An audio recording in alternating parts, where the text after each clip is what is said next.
Hey Joe, so great to see you. Thank you for speaking here at the Big Boys Toys in Las Vegas. I had no idea that you left New York during 9/11, right after 9/11, and then you showed up in Las Vegas on October 1st, which we had, those are two massive tragedies. So tell me about the transition and getting here. Yes, I was actually, my last day working for American Express was 9/11 2001. I was on my way to World Financial Center. At the time, I just finished a tenure with American Express. I was involved, I was the managing director of their small business lending unit, and decided to leave American Express. Was on my way basically to the American Express offices in World Financial Center. When the first plane hit, I was getting out of the shower, and it was sort of, at first, everybody thought it was a joke.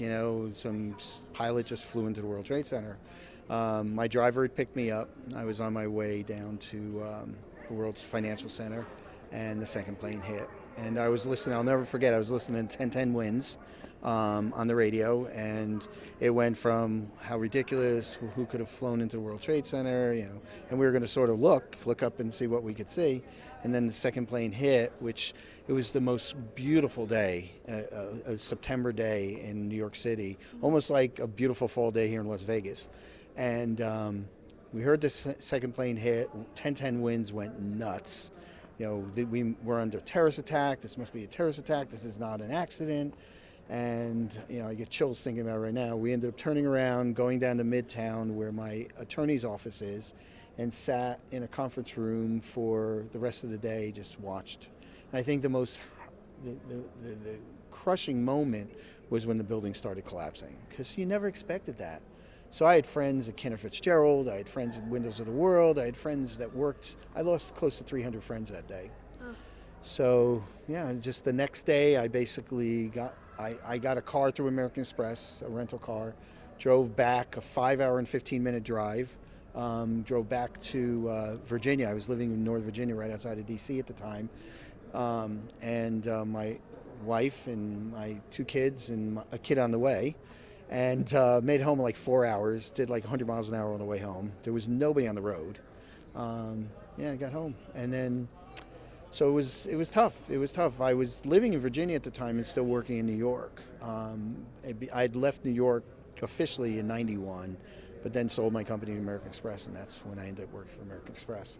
But then transition 20 years later, I'm in 2017, well, actually 16 years later, I got appointed, came here to Vegas to take over the SBA District Director position, and got here at September 5th, 2017. And 3 weeks later, I get a phone call at 10 o'clock at night from FPS, Federal Protective Services, asking if I was at the concert, and because I was supposed to go to the concert. But I had gone to another concert the night before and stayed up too late, so I was tired, and I just went to bed. And they told me what was going on, and just the carnage that happened on October 1st here.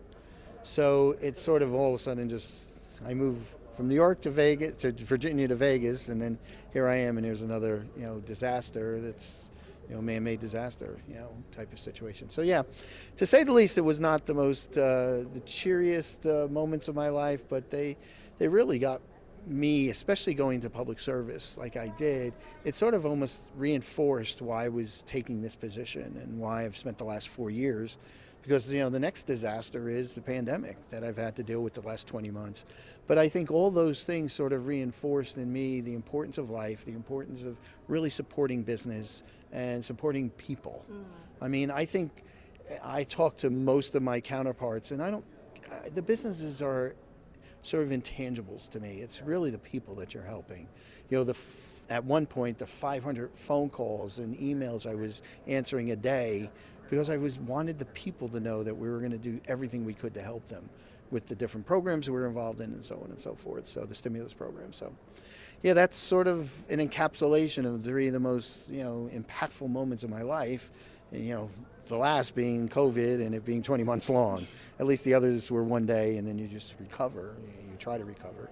But yeah, to say the least, my now ex-wife said that I definitely had some PTSD from seeing what I saw in New York, And then I felt it. I had nightmares for weeks after October 1st, and I almost thank God that I was not there, because I don't know if, number one, would I have survived with all the people that had died and all the people that were injured, but also from the standpoint of just the idea of what happened again. So, but everybody experiences this, and we're survivors. That's what makes this country great, and what makes situations like this, where we are today, where people are responding to life with innovation and things that basically try to make everybody's lives better while we're trying to make a profit.